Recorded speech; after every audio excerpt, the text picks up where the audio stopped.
माझे नाव खुशबू. माझे सर्वांना नमस्कार.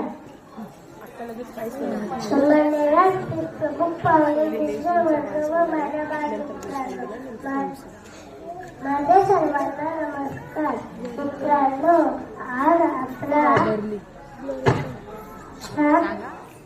7वा प्रजासत्ताक दिन आहे.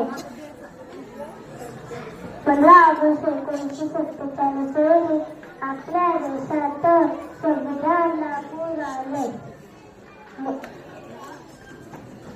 म्हणून 26 जानेवारी हा दिवस प्रजासत्ताक दिन म्हणून साजरा केला जातो. डॉक्टर बाबासाहेब आंबेडकरांचा संविधान लिहिण्यात सिंहाचा वाटा आहे, म्हणून त्यांना संविधानाचे शिल्पकार ओळखले जाते. जय जय.